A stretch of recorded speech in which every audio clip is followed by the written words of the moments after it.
Hello, friends. Today, I want to talk about the meaning of yoga.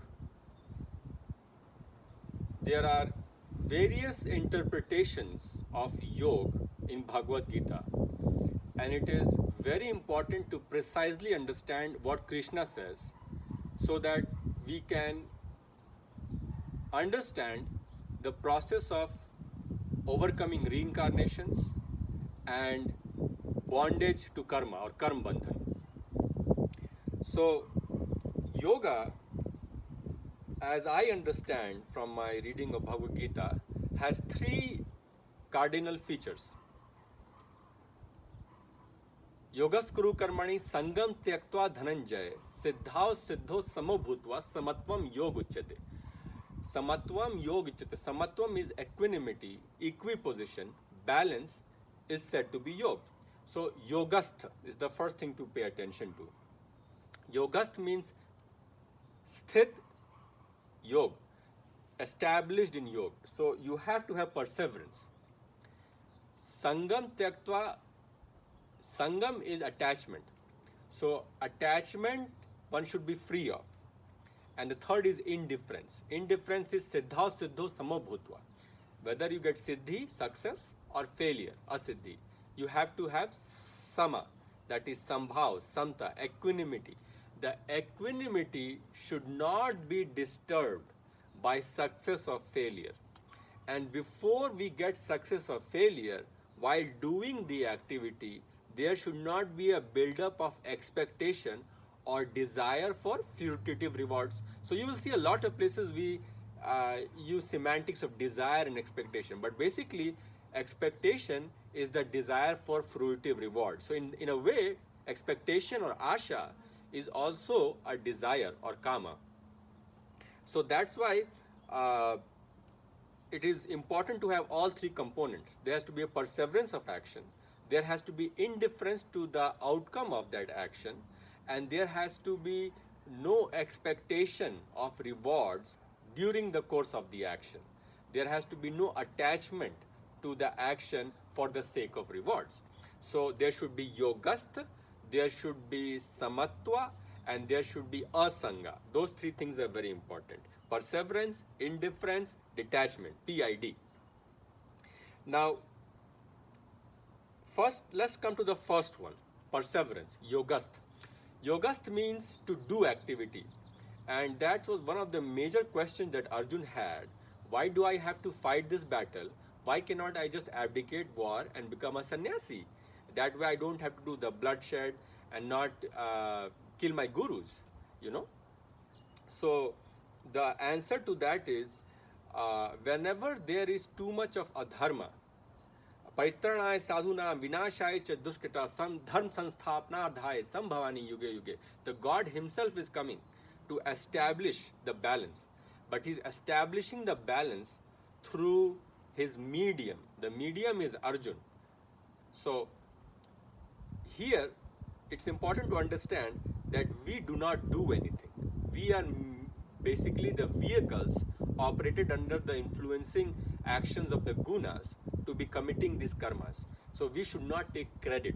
And since we should not take credit, we should not have an expectation for the credit that will be gained through the course of unfolding of action resulting in some rewards. So yogast means to be established, perseverance in doing the activity. You cannot do sannyasa because someone, when there's so much of imbalance, adharma and dharma, someone has to tip the balance in sattva to the center and bring it where it should be. So that's why we have to act when we see injustice and cruelty around us. That is our prima facie first goal that we have to do, activity that we have to undertake when we are seeing some adharma unfold in front of our eyes. So that is perseverance. Now, even after persevering in something, you can fail. You can have siddhi asiddhi, you can have success or failure. The failure should not deject and distract you from persistently performing the activity in the realm of dharma. So बुद्धि युक्तो जहाति ही उभे सुकृत दुष्कृत है तस्माद योगा यजस्व कर्म सुकौशलम. The karm sukausalam, the skillful activity in work is yoga. What is skillful? Skillful is not to get dejected by failure and not to get ecstatic by success, not to get egoful. When you succeed, I said so, and not to get dejected, I cannot. So yogast should remain despite of the outcome that it is attaining during the course of the action. Because of course, if you're not that adept, skillful, then you might fail in the beginning. But lot of failures will be the stepping stones to success. The third is for the more advanced folks who have some degree of success in life, who have attained something meaningful in their life, but now they are at risk of falling a trap to the egoism, the ahamkara, which is creating sense of I deserve it, an expectation that people should treat me a certain way. That is slowly built up by the ahamkara. Of course, ahamkara, as I said, is there to protect the physical integrity, but in the process it often oversteps and starts to encroach on the integrity of those around us, creating either humiliation or cruelty on those folks that are around us, the subordinates mostly. So that's why Sangha is something we have to be always aware of, because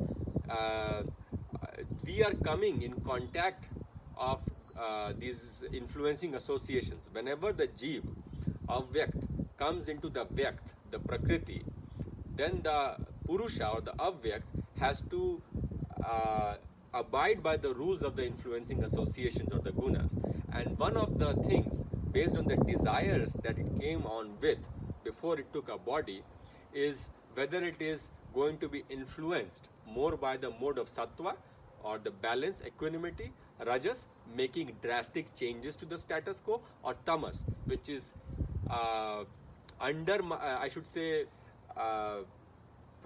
making the existing more prominent, making it harder and more stubborn. That is tamas. So that's the quality that the Atman will leave with once it has completed the life.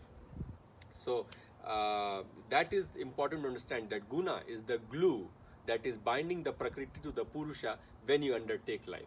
That has been very well explained by Krishna. So let's see. When we are engaging in Sangha, lot of times you will say Kamesh, Krodhesh, Rajogun Sambhava. So you have to see that Kam and Krodh, those are the two manifestations of Rajas Gun, and they are the ones that we are most attached to. Like Krishna says in the verse 2, I should say chapter 2, verse 62, I think, when the Kam is not manifest, then it becomes Krodha, and if it is manifest, it becomes Ahankara. So you have to be very sure that you are not stepping on the realm of Kam and Krodh. Lots of places he says, Tri vidham narkasyadam dwaram nash namatmana kama krodha tata lobha tasmat detatrayam tejet. The three doors to hell are Kam, Krodh and Lobh.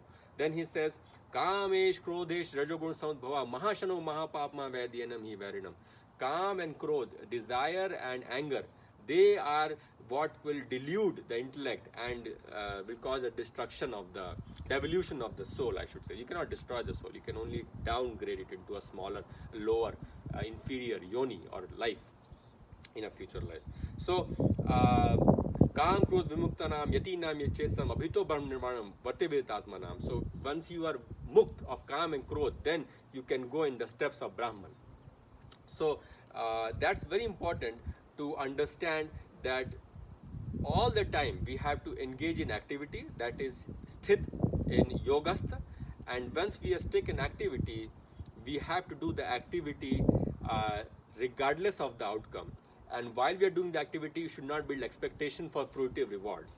Once you have attached to the expectation of fruitive rewards, you are doing it because you want the reward, your work is contaminated, your mind is not remaining purified. You are coming in contact with these gunas of Kam and Krodh. Kam is desire, Krodh is anger. When you get it, I said so, ahankara is flourishing, and then you get more into lobh. If you don't get it, you fail. Asiddhi or failure dejects you, you get Krodh. So the guna effects, calm on is what you come in with. If you achieve your calm, you'll be getting lobh. If you do not get your calm, you're getting Krodh. But either ways, if you go into an action with the emotion of desire or calm, it is going to transform into lobh, or it is going to transform into Krodh. Either ways, it's going to be detrimental to you. It will make you more egotistic, or it will make you more depressed. Either ways, you're not going to do the work in skillful. Buddhi yukto jahati hi ubhay sukrit dushkrite tasmad yoga yujaso yoga karm sukaushal.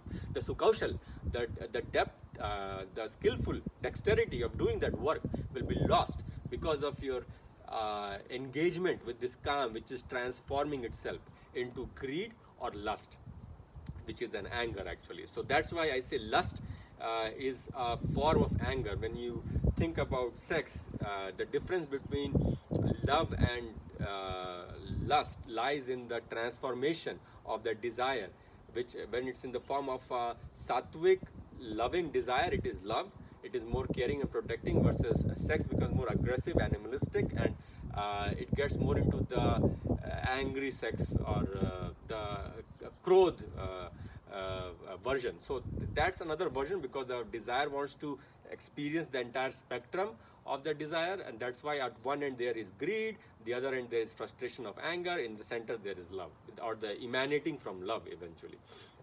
So in short, my friends, yoga union represents the way to break the karma bandhan, which is the bondage to the life after life.